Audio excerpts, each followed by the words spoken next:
Вы смотрите новости Татарстана в субботу. В студии Алексей Калиничев. Здравствуйте. Вот о чем пойдет речь. Золото летит в Татарстан. Это не только моя медаль, а всей команды. Если бы я просто сидела, то нас бы просто сняли. Как олимпийскую чемпионку Марту Мартьянову встретили на родине, увидела Наталья Мезина. Все виды вакцинации есть, появились новые прививочные пункты. Пока гамма, ковид, ВАК. Но у нас и Пивак есть, Ковивак и Спутник Лайт. На что сегодня обратил внимание президент на субботнем совещании, знает Файруза Мазитова. Камера, мотор. Мы решили провести эксперимент. Как в Арском районе продолжаются съемки фильма «Мы дети 41-го». Увидел Ильгиз Шакуров. Берегут культуру и знают историю. У нас основные жители татары. Также имеются русские и марийцы. Как сохраняют традиции в селе Новый Кинер Арского района, увидел Рамиль Галиулян. Впервые в Казанском зооботаническом саду появились розовые фламинго. Как открыли границы, так сразу мы их забрали. Подробнее в сюжете Александра Кулалаева.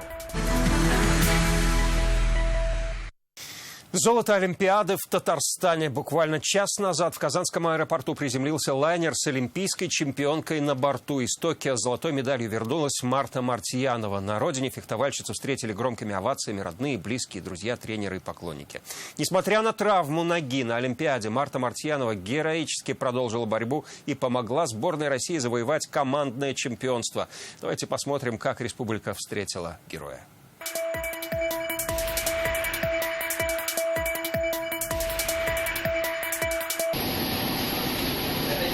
Вот она, олимпийская чемпионка, герой игр. Прихрамывая на одну ногу, Марта идет к своим болельщикам. В честь нашей дорогой Марты сегодня она вернулась домой. Овации и аплодисменты разлетаются эхом по всему аэропорту. Все это главному герою летней Олимпиады Марте Мартьяновой. Казанская раперистка смущается и скромно благодарит каждого за поддержку. Я не могу. У меня очень много сейчас эмоций. Мне кажется, я сейчас заплачу. Но я бы хотела всем сказать, всем большое спасибо, кто был со мной рядом, кто приехал сюда, чтобы меня поздравить. Поддерживали, потому что мы команда, и один за всех и все за одного. И если бы кто-то один, как я, потек, то, мне кажется, было бы очень трудно. Олимпийскую чемпионку поздравляет заместитель министра спорта России Азат Кадыров и передает слова благодарности Олега Матыцына. Здесь с огромной радостью передаю слова приветствия и поздравления от министра спорта Российской Федерации Олега Васильевича Матыцына. Он прям передавал вам горячий пламенный привет. Вся страна продолжает поддерживать, болеть за наших спортсменов, за наших олимпийцев. Но то, что сделали вы, Марта, это, безусловно, вместе с командой заслуживает отдельных аплодисментов, друзья. Я думаю, что мы не устанем аплодировать. От Татарстана на Олимпиаду в Токио отправились 20 спортсменов. В копилке наград 1 золотая и серебряная медали. Владимир Леонов благодарит за олимпийский триумф родителей Марты Мартьяновой. Март, ну а то, что сделала ты, конечно, это ты героиня. Это какой-то невероятный финал. Вот, и видишь, как это, наверное, стечение обстоятельств. Это, конечно, огромное спасибо, поклон твоим родителям. Вот это какой-то невероятный финал. В Татарстане Марта Мартьянова номер 1. Ее потенциал высоко оценивают российские тренеры. Та боль, которая у тебя была в ноге, и ты знал, что команда замены нет, и у тебя ушло это все на вторую роль. Смогла справиться с собой на дорожке и помогла команде. Это очень дорогого, золотого как бы стоит. Это гордость, это радость за свою страну. И самое главное, хочется сказать, чтобы весь мир услышал: да здравствуют российские спортсмены и тренеры, да здравствует наш спорт. Любая победа не была возможной без поддержки тренеров, но в первую очередь родителей. Мама Марты, Наиля Исанова, рассказывает, какими словами поддерживала дочь. Очень сильно люблю, что горжусь, что мы тебя ждем. Всегда верили. Впереди еще неделя Олимпиады в Токио. Татарстан с нетерпением ждет выступления 2 спортсменов республики. Это прыгун в воду Никита Шлейхер и BMX-райдер Ирик Рязаев. Они выступят 1 и 3 августа. Наталья Мезина, Александр Лобанов, ТНВ, Казань.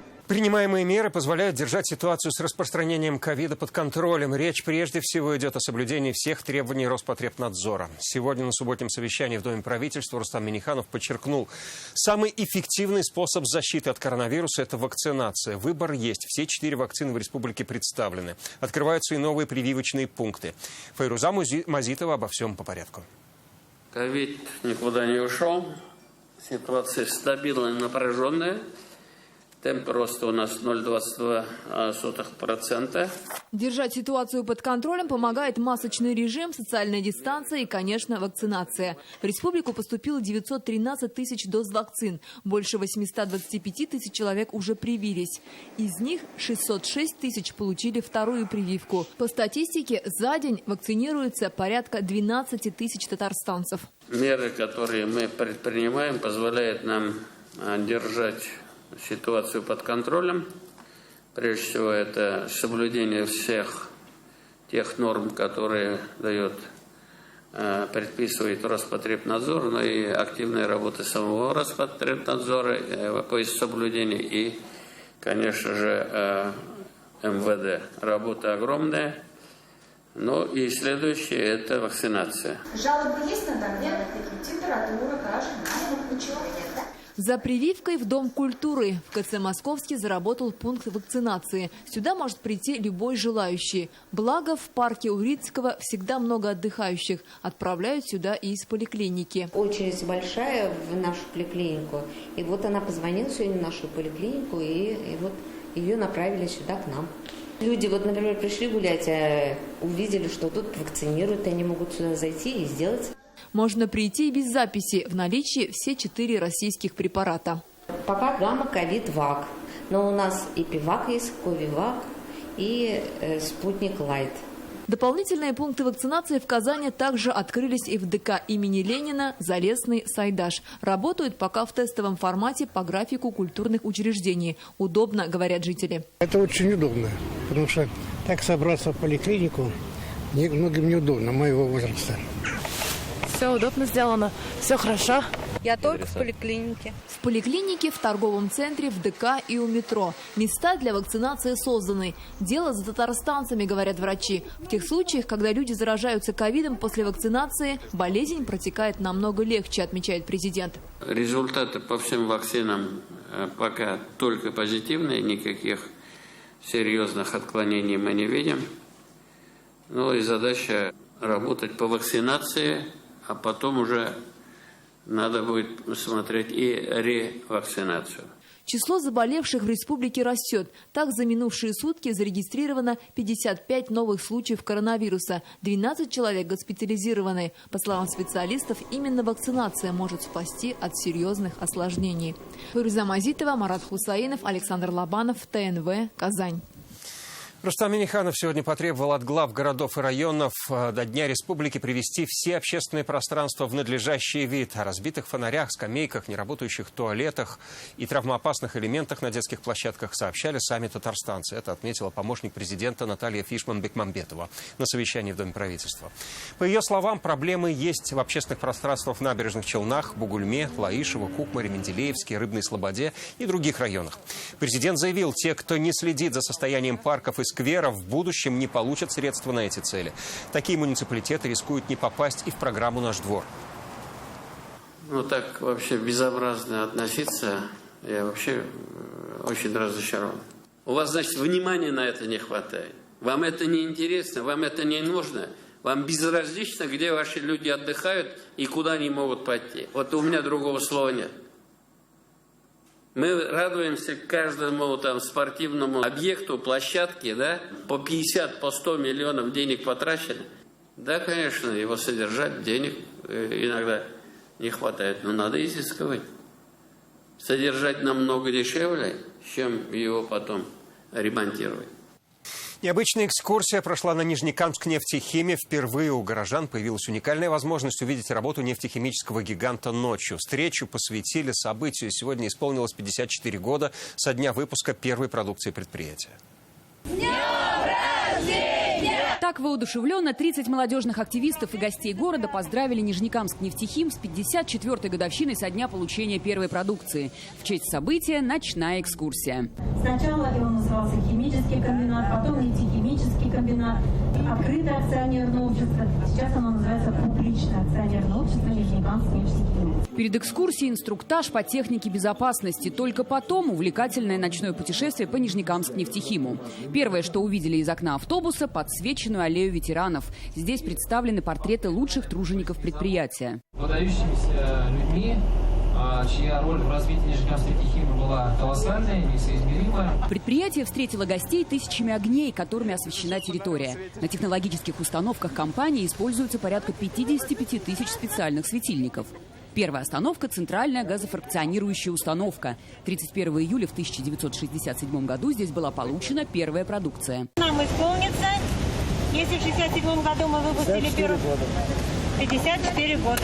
Затем гости побывали в операторной ЦГФУ, где узнали, как осуществляется производственный процесс. Завершающим пунктом посещения компании стало новое производство ДССК, где выпускают каучук для изготовления экологичных, так называемых зеленых шин, а также термоэластопласты для изготовления дорожных и кровельных материалов. Происходит процесс, где мы из мономеров делаем уже полимер. Добавляем туда катализатор. В завершении экскурсии каждый из ее участников получил памятный презент. Приехали из замерзлых Челнов и не пожалели, что проделали такой большой путь. Мне больше всего факелы понравились, они такие красивые, большие, горят и полыхают. Первый прогулочный рейд, по словам организаторов и самих экскурсантов, удался. Гости смогли своими глазами увидеть, как в непрерывном режиме происходит процесс выпуска продукции. Светлана Звонарева, Алия Салахеева, Марина Чернышкова, ТНВ, Нижнекамск.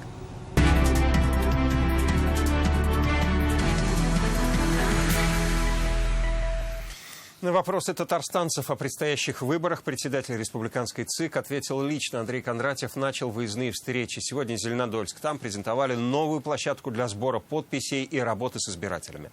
Затем в формате диалога представители политических партий и избиркомов получили ответы на все интересующие вопросы. Новые форматы оценила Лина Зинатуллина.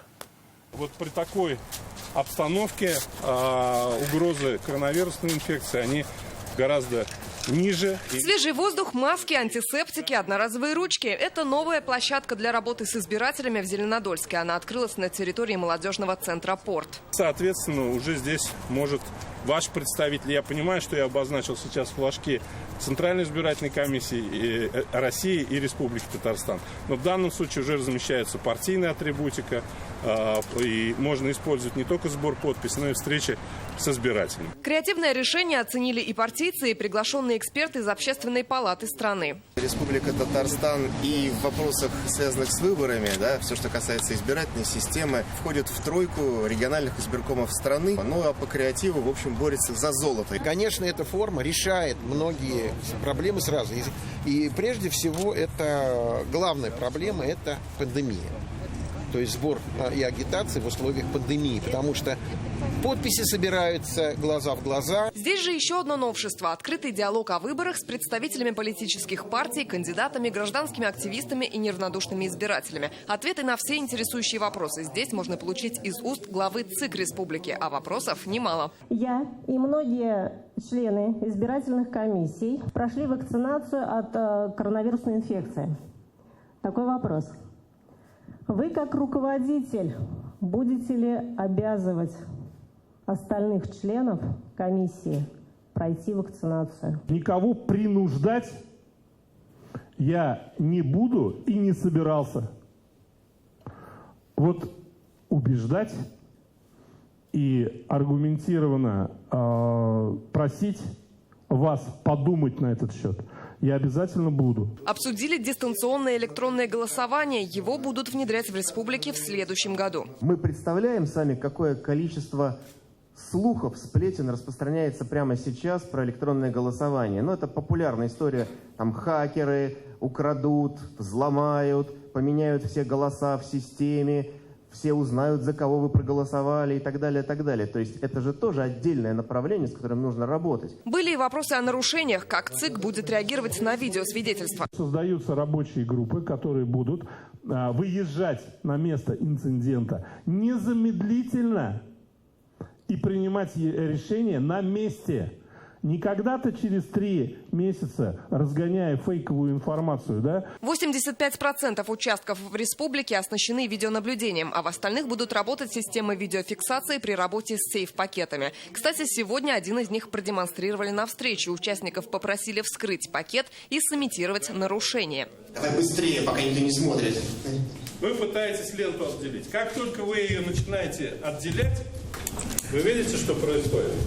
Там появляется надпись, что сейф-пакет поврежден. Треть пакета мы распечатали и запечатали снова, но вот эти предательские буквы появились, да. Такие встречи ЦИК планирует и в других районах республики, как и открытие пунктов работы с избирателями. Их разрешено размещать в любом общественном пространстве. Лена Знатульна, Рамзиль Гарипов, ТНВ, Зеленодольск.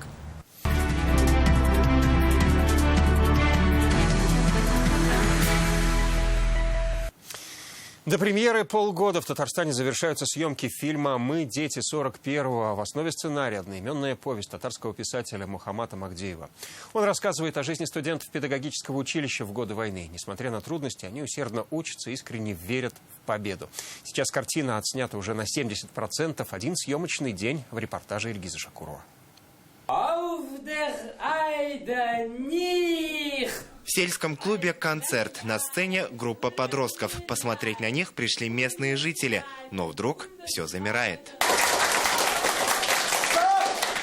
Так идут съемки фильма «Мы, дети 41-го» по мотивам одноименной повести татарского писателя Мухаммата Магдиева. Работа началась еще в марте. Сначала снимали на родине автора в селе Губурчак. Сейчас площадкой стала деревня Чума-Елга. На дворе война. Подростки, которые учатся в педагогическом училище, искренне верят в победу. 33-3. Начали. Иногда смена начинается и в 5 утра, и до поздней ночи работаем. Очень нравится, потому что это правда.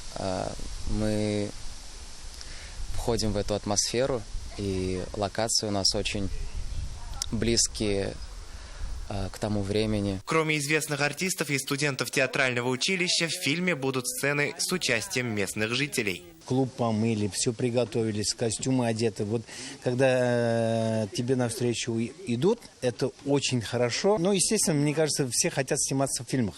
Деревенский народ относится к этому еще с большим удовольствием. Костюмы, декорации и реквизиты собирали по всему Татарстану. Большую помощь оказал музей Мухаммата Магдиева. Больше, наверное, скажем так, костюмы искались у народа. Они очень добродушные, все давали с удовольствием, особенно вот в этих ближайших деревнях, где вот все знают Магдиева. Здесь буквально все напоминает годы Великой Отечественной. Картину снимают в бывшем клубе села. Его закрыли еще в 2017 году, но специально для съемок здание заново открыли. Можно сказать, повезло, что клуб не успели снести. Фильм будет полнометражным. Команда признается, у проекта зеленый свет. Все складывается очень удачно и четко по плану. Сегодня нам сказали, найдите, пожалуйста, палку для флага. Мы вышли из клуба, и идет бабушка с такой, палкой, которая вот идеально подходит под флаг. То есть ее даже искать не надо. Это такая мелочь вроде бы, да, но таких очень много мелочей было, которые нам позволяли сделать вывод, что выбор правильный. Еще одна особенность – кино будет черно-белое. У многих актеров-подростков лица прям такие советские. Думаю, в некоторых моментах он выглядит как какой-нибудь «Летят журавли» или «Иваново детство». Конечно, эти фильмы великие, и я не пытаюсь сравнить наш фильм с ними, потому что он еще не сделан, рано загадывать. Но хочется стремиться к лучшему. На следующей неделе съемки продолжатся в Зеленодольском районе. Там в старой школе будут снимать сцены уроков, потом монтаж. Премьера киноленты запланирована на конец года. Ильгиз Шакуров, Алмазиддинов, ТНВ, Арский район.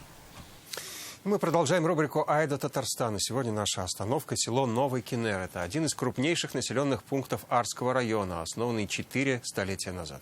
Когда-то здесь жили всего 70 человек, сегодня почти 2500. В селе в мире и согласии проживают татары, марийцы, русские. Они трудолюбивые, хранят свои традиции, знают свою историю. В этом убедился Рамиль Галиуллин.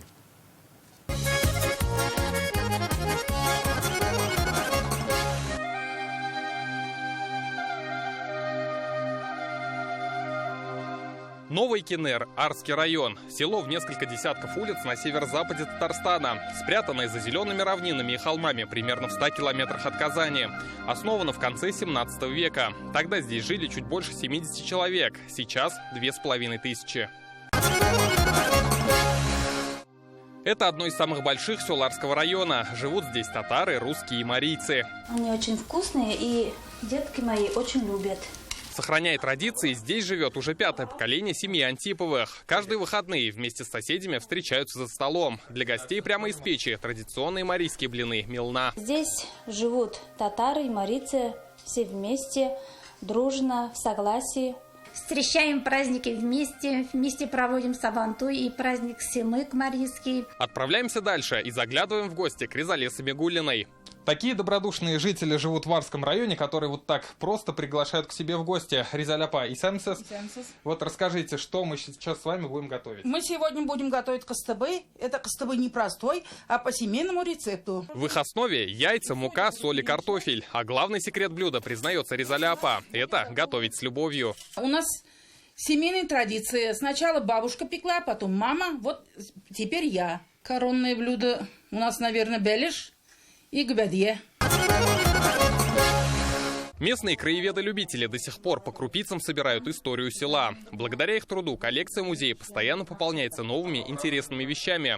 Взять хотя бы найденную в этих местах часть бивня мамонта, хранящуюся в краеведческом музее. По словам его руководителя Раимы Латыповой, обнаружили экспонат в 1972 году во время разработки карьера на берегу реки Ашит. Археологическую находку в музей передала местная жительница.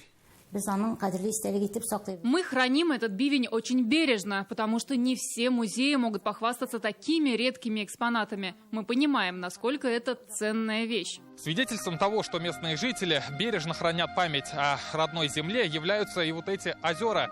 Всего их 3. Когда они появились, достоверно никто не знает. Но вот что известно точно, так это то, что 2 из них в свое время пересыхали, но совсем недавно усилиями местного предпринимателя они были восстановлены и теперь используются для орошения полей. Что касается этого озера, так оно 3-е по счету. И, как видим, обустроено оно и беседкой, и даже мангалом. И стал настоящим центром притяжения для местных жителей. Вот эти все озера, они остались нам от наших предков, от наших дедов, и мы стараемся держать их в порядке и в чистоте.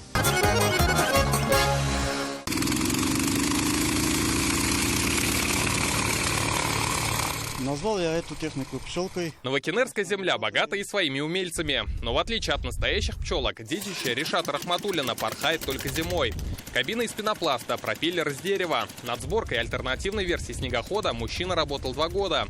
Идея о собственных аэросанях у Рашита Абы появилась еще в школе. И лишь спустя 40 лет мужчина смог воплотить свою мечту в жизнь. Всю жизнь на тракторе работал, на больших тракторах. Техникой увлекался с молодых лет.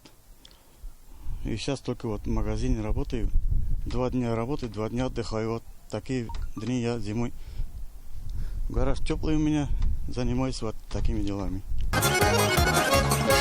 Новый Кинер основали выходцы из села Старый Кинер. В начале прошлого столетия здесь располагалось властное правление. Тогда населенный пункт украшали 4 мечети, почта, 5 ветряных мельниц, по 3 магазина и кузницы и 6 лавок. До 1920 года село было центром Мамсинской волости Казанской губернии, затем центром Кызыл-Юлского района. В составе Арского района Новый Кинер с 1963-го. Сегодня местные фермеры в основном занимаются животноводством и земледелием. В селе есть средняя школа, дом детского творчества, школа-интернат, детский сад, дом культуры и библиотека. Удержать молодежь на селе помогают местные предприятия. Поселение сейчас вот активно работают предприятия. В основном там работает, хочу сказать, вот молодежь. Вот это и стало для молодежи толчком, чтобы остаться на земле, здесь, на родных краях. Жители села гордятся своей историей и стараются привить это чувство подрастающему поколению. А будущее здесь есть. Обновленная Новокинерская средняя школа. Здесь учатся 300 ребят. У нас в школе 18 классов. 10 и 11 класс профильное обучение, физико-математические и, естественно, биологические классы. В селе имеется дом школьников. Дети занимаются в различных кружках. Как говорят местные жители, важно знать свою историю и беречь культуру. А в Арском районе, где родился Тукай, это всегда получалось. Рамиль Галиуллин, Алмаз Зайдинов, ТНВ, Арский район.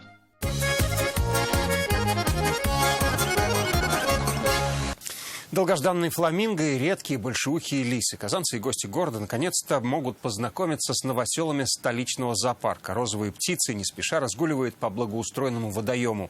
Лисы в специальном вольере. Период адаптации позади, теперь они полноправные члены большой семьи Казанского зооботсада. Прямо позади меня находятся те самые розовые фламинго, которые еще не приняли свой окрас, но уже могут радовать многочисленных посетителей. Эти пернатые прибыли в Татарстан из далекого Омана. 3 года казанский зоопарк ждал, когда доставят с Аравийского полуострова этих фламинго. Путь был непростым. Оформление документов, сложности перевозки, а после – пандемия. Сложности были с поставками, все-таки они из Омана приехали. Коронавирус, безусловно, усложнил, и коронавирус тоже мы ждали. Вот как открыли границы, так сразу мы их и забрали. Фламинго больше по телевизору мы видели, либо в зоопарках издалека. Здесь поближе. Ну, интересная птица. Сейчас пока еще белые фламинго осваиваются в специально созданном водоеме зоопарка. Для них особый рацион – рачки и моллюски.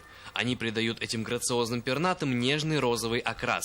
В новом облике птицы предстанут, скорее всего, следующим летом. Яркий окрас обусловлен каротиноидами, специальными ферментами, которые содержатся в пище. И, соответственно, сейчас у них очень хороший рацион, специальные корма.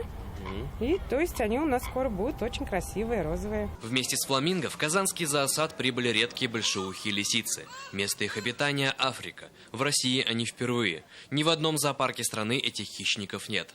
Маленькие зверята уже стали популярными у посетителей. С нетерпением ждут потомства другие зоопарки страны и Европы. В настоящее время они стали редкими.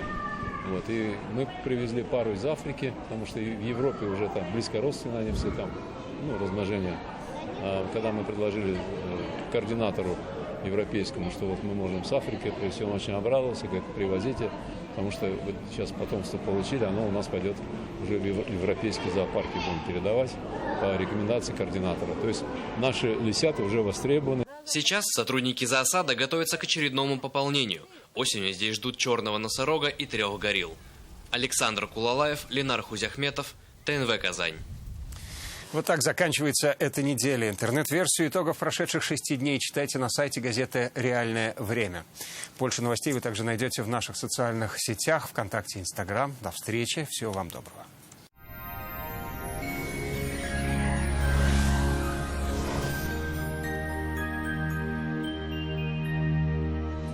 В студии София Егорова. Здравствуйте. Вот и 3-й месяц лета готов вступить в свои права.